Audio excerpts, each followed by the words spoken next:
Bah salut! Ça fait 2 mois que la dernière partie est sortie et j'avais hâte de vous montrer cette suite et fin de l'iceberg des théories du cinéma. Nous avons déjà vu les 3 premiers tiers auparavant, il en reste 3. Ne perdons pas plus de temps, commençons directement.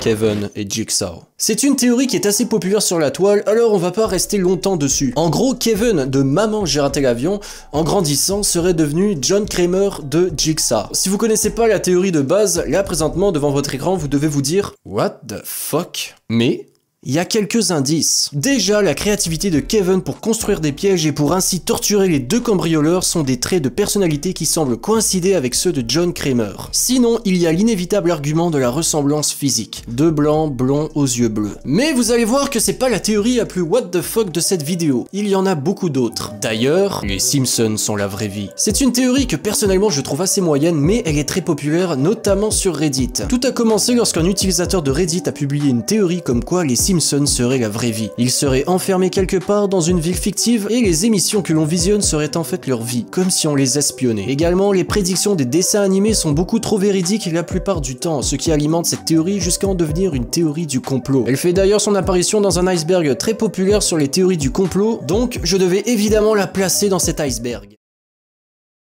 Les créatures de The Descent n'existent pas. Cette théorie stipule que les créatures du film The Descent n'existent pas. Mais alors, qui aurait commis tous les meurtres? Parce que je vous rappelle qu'à part Sarah, aucune femme ne sort vivante de ce film. Mais je pense que vous avez déjà la réponse à cette question. La meurtrière et Sarah. Déjà, nous voyons que Sarah n'hésite pas vraiment à achever 2 de ses amis. Ça lui dérange pas trop d'être violente. La tragédie qu'elle subit au début du film la rend totalement déconnectée. Ça serait donc pas étonnant qu'elle soit devenue folle. Également, une scène supprimée du film montre Sarah faisant un cauchemar.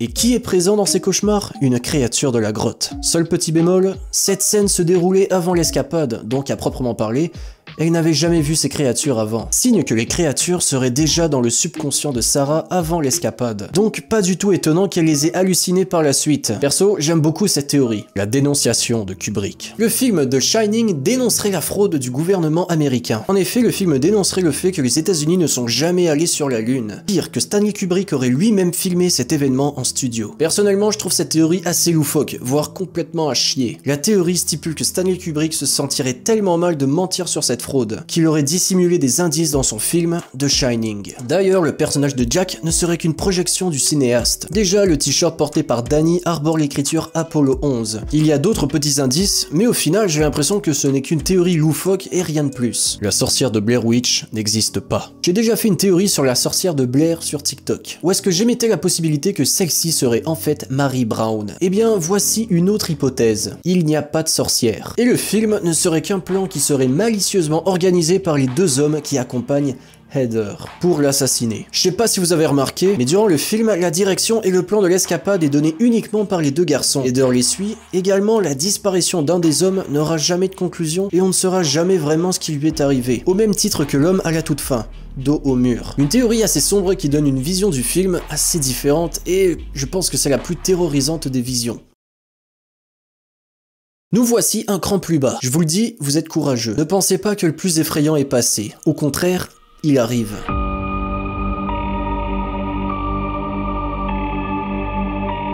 Les idées sombres de Mickey Mouse. Ne vous inquiétez pas, rien à voir avec Suicide Mouse. Dans les années 1930, un cartooniste du nom de Floyd Gottfredson pitch une idée à Walt Disney Studios. Pourquoi n'essayons-nous pas de faire des histoires où Mickey essaie de se suicider et échoue?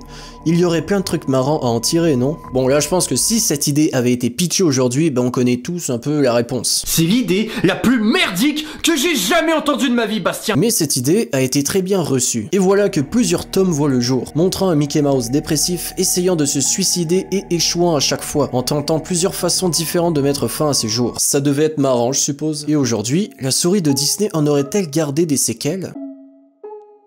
La vraie nature de Wall-E. Petite théorie assez simple que je voulais partager, Wall-E serait le seul robot sur Terre uniquement car il a tué ses compatriotes. Et après il les aurait mangés, hein. Une interprétation assez sombre, mais bon, on dirait que chez Disney, plus une théorie est sombre et détruit ton enfance, plus elle est cool. Alors bon, j'imagine que c'est cool.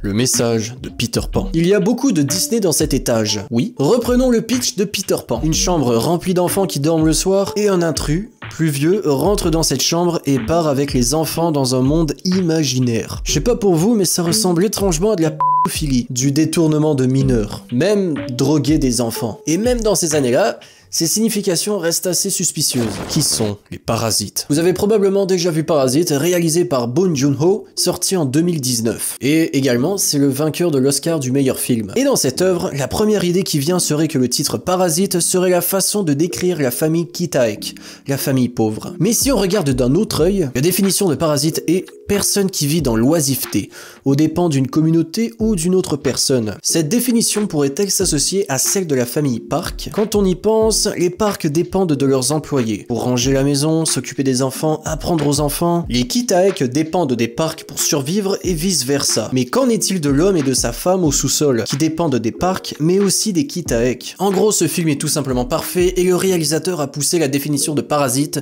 jusqu'à son paroxysme. Au final, tout le monde est un parasite. Petite pause vite fait, seulement pour vous dire que si vous appréciez cette vidéo, je vous encourage à laisser un like, à commenter la vidéo et à la partager. C'est très important, ça m'aide énormément dans le référencement. Mais voilà quoi, je vous encourage. Bon allez, je vous lâche, bonne fin de vidéo. Nous avons terminé ce 5e et avant-dernier tiers, maintenant nous allons rentrer dans le dernier, et l'ambiance va radicalement changer. Puisque le dernier tiers parle de combo, violence, torture, cannibalisme... Voilà, des sujets assez cool.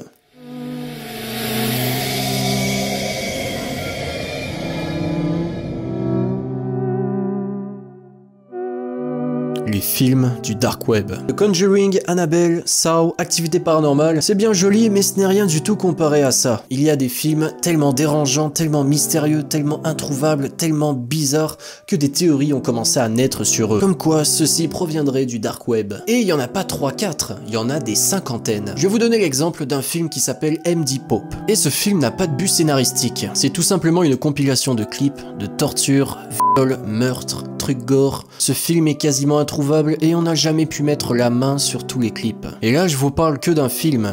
Et justement, le mystère, le malaise et l'horreur qui entourent ces projets ont fait naître des rumeurs comme quoi ils viendraient du Dark Web. La loi du talion. Je m'attendais vraiment pas à parler d'un film québécois ici. Les 7 jours du talion racontent l'histoire d'un chirurgien reconnu qui capture le meurtrier de sa fille pour le torturer dans une cabane pendant 7 jours avant de le tuer. Et justement, cette œuvre adaptée d'un livre du même nom utilise un thème assez pertinent, la loi du talion. Celle-ci signifie de se faire justice à soi-même. Si par exemple quelqu'un tue un membre de ta famille, la loi le met en prison. Mais toi tu te dis non, je veux moi-même le tuer pour me faire justice. Et est-ce que c'est bien ou mal? Le film raconte tellement bien ce dilemme entre la vengeance et le sens moral. Faut-il réellement s'abaisser au niveau de l'autre ou laisser faire le système? C'est le genre de question qu'a fait soulever le film. Surtout que celui-ci ne tranche pas vraiment lorsqu'on le regarde, ce qui fait naître des théories sur la nature de celui-ci. Est-il un film moral ou non? Les 120 journées de Sodome. J'ai déjà parlé de ce film sur TikTok et perso vous voulez pas le voir, c'est dégueulasse. Les 120 journées de Sodome, film italien sorti en 1975, un peu après l'assassinat de son réalisateur Pier Paolo Pasolini. C'est un film qui met en scène 4 hommes riches italiens ainsi que leurs femmes. Ils vont alors capturer des adolescents et des adolescentes pour leur faire ce qu'ils veulent, assouvir leurs plus gros fantasmes, faire preuve de sadisme inimaginable. Et ce qui est vraiment perturbant, au-delà du choc visuel que cela cause, c'est le plaisir total que les bourgeois ressentent à l'idée de torturer des jeunes. Ce film est adapté d'un livre du même nom écrit par le marquis de Sade lorsqu'il était en prison en Italie. Une histoire qui visait à dénoncer le fascisme italien. Les bourgeois représentent le gouvernement fasciste et les jeunes sont eux le peuple.